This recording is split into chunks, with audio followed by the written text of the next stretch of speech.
দীর্ঘ ১ বছর পর জাতীয় দলে আবার ব্যাক করেছি। এটা অনেক ভালো ফিলিং যে আমি আবারও বাংলাদেশ টিমকে প্রতিনিধিত্ব করতে পারবো। আমি সবসময় ফিটনেস ফ্রিক।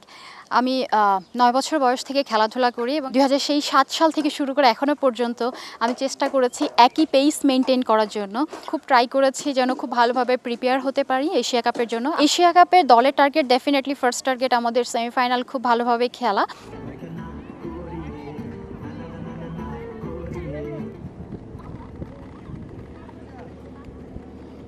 দীর্ঘ ১ বছর পর জাতীয় দলে আবার ব্যাক করেছি। আল্লাহর অশেষ রহমত, শুকর আলহামদুলিল্লাহ। শুকরিয়া জানাই আল্লাহর প্রতি। এবং এই দীর্ঘ ১ বছরের মধ্যে আমি ৯ মাস মস্কোতে ট্রেনিং করেছি, মস্কো একাডেমিতে। শেখ সালাউদ্দিন স্যার সহ ওখানে যারা কোচিং স্টাফ ছিলেন তারা অক্লান্ত পরিশ্রম করেছেন আমার সাথে এবং চেষ্টা করেছেন আমি যেন ভালো পারফরমেন্স করতে পারি। ইনফ্যাক্ট প্রতিটা সময় আমি ট্রাই করেছি নিজেকে প্রিপেয়ার রাখার জন্য যে ওমেন্স টিমের যখনই আমার প্রয়োজন হবে আমি যেন প্রিপেয়ার অবস্থায় থাকতে পারি। এবং লাস্ট প্রিমিয়ার লিগে একটি দারুণ পারফরমেন্সও হয়েছে আলহামদুলিল্লাহ। দীর্ঘ ৯ মাসের পরিশ্রম বলতে পারেন। সো সব কিছু মিলিয়ে এটা অনেক ভালো ফিলিং যে আমি আবারও বাংলাদেশ টিমকে প্রতিনিধিত্ব করতে পারবো। আমি সবসময় ফিটনেস ফ্রিক। আমি ৯ বছর বয়স থেকে খেলাধুলা করি এবং সেটা হ্যান্ডবল, ভলিবল সবাই জানে। Inter school, inter district, inter division তখন থেকেই আসলে শুরু। ২০০৭ সাল থেকে যখন ক্রিকেট খেলি তখন থেকে শুরু করে আমি চেষ্টা করেছি সবসময় ফিটনেসটা যেন খুব ভালো লেভেলে থাকে। আমি যেহেতু একজন পেস বোলার এবং ২০০৭ সাল থেকে শুরু করে এখনও পর্যন্ত আমি চেষ্টা করেছি একই পেস মেনটেন করার জন্য, বরং ইনক্রিজ হয়েছে পেসটা আমার, ডিমোশন হয়নি। সো এটা আমাকে হেল্প করেছে বিশেষ করে আমার ফিটনেস এবং আমার স্ট্রেংথ লেভেল। আপনারা জানেন হয়তো যে আমি ফিটনেসের মধ্যে জিম এবং রানিংটা করতে খুব পছন্দ করি।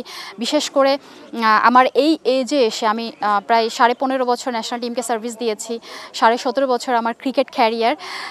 সব কিছু মিলিয়ে দেখা যায় যে আমি এখনও আমি যে লেভেলে ওয়েট ট্রেনিং করি বা আমি জিম ট্রেনিং করি ওই পাওয়ারটা আমাকে হেল্প করে আমার আসলে পেস জেনারেট করতে বা আমার ফিটনেস লেভেলটা ধরে রাখার জন্য। So it's help me.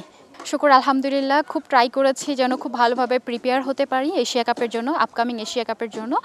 এবং যেহেতু আমি প্রিমিয়ার লিগের আগে টিমের বাইরে ছিলাম, ওখানেও ট্রাই করেছি আমি নিজেকে যেন খুব ভালোভাবে প্রিপেয়ার করতে পারি। প্রিমিয়ার লিগ একটা ভালো বলতে পারেন যে আমার জন্য টার্নিং টুর্নামেন্ট ছিল, যেখানে কিনা আমি খুব চেষ্টা করেছি নিজেকে আরও ভালোভাবে প্রিপেয়ার করার জন্য। এবং তারপরে ন্যাশনাল ক্যাম্প চলছে আমাদের। সো আশা করছি যে হেল্প হবে আমার যে প্রিপারেশন সেটা ম্যাচে পারফরমেন্সে ডেলিভার হওয়ার জন্য হেল্প করবে আমাকে। এশিয়া কাপের দলের টার্গেট ডেফিনেটলি ফার্স্ট টার্গেট আমাদের সেমিফাইনাল খুব ভালোভাবে খেলা। এবং আমরা এখানে একটা ইকুয়েশন আছে আমাদের, যেটা আমি মনে করি যে আমরা যদি গ্রুপ চ্যাম্পিয়ন হয়ে সেমিফাইনাল খেলতে পারি সেক্ষেত্রে হয়তো পাকিস্তানের সঙ্গে আমাদের সেমিফাইনালে ফেস হতে পারে। এদিক থেকে আমাদের জন্য একটু ইজি হতে পারে এবং আমরা অবশ্যই সেটাই চেষ্টা করব। সো ফার্স্ট ম্যাচ থেকেই আমাদের খুব ইম্পর্টেন্ট ম্যাচ থাকবে। ফার্স্ট ম্যাচ খুব ভালোভাবে পজিটিভ রেজাল্ট যদি আমরা ইনশাল্লাহ বাংলাদেশ টিমের জন্য নিয়ে আসতে পারি এটা আমাদের জন্য ভালো হবে এবং ডেফিনেটলি আমরা চেষ্টা করব যে আমাদের সুখ স্মৃতিতে ব্যাক করার জন্য, যেটা আমরা ২০১৮ সালে করেছিলাম। এবং আমার পার্সোনালি নিজের টার্গেট থাকবে যেন আমি প্রত্যেকটা ম্যাচে খুব ভালো কন্ট্রিবিউট করতে পারি দলের জয়ে। Definitely it's very important for us. Asia কাপে আমরা শ্রীলঙ্কা, পাকিস্তান এবং ইন্ডিয়াকে ফেস করতে চলেছি কোনো না কোনোভাবে। সো এদিক থেকে 3টা টিমই অনেক ইম্পর্ট্যান্ট আমাদের জন্য, যেহেতু ওয়ার্ল্ড কাপ আমাদের নিজেদের দেশেই হচ্ছে। সো এটাও আমাদের জন্য একটি প্লাস পয়েন্ট হয়ে থাকবে, যেহেতু ওয়েদার উইকেট আমাদের পরিচিত। সো আমরা যদি ওখানে খুব ভালো ম্যাচ খেলে আসতে পারি এবং ভালো পজিটিভ রেজাল্ট নিয়ে আসতে পারি সেদিক থেকে আমরা মেন্টালি এবং স্কিলি অনেকটা এগিয়ে থাকবো।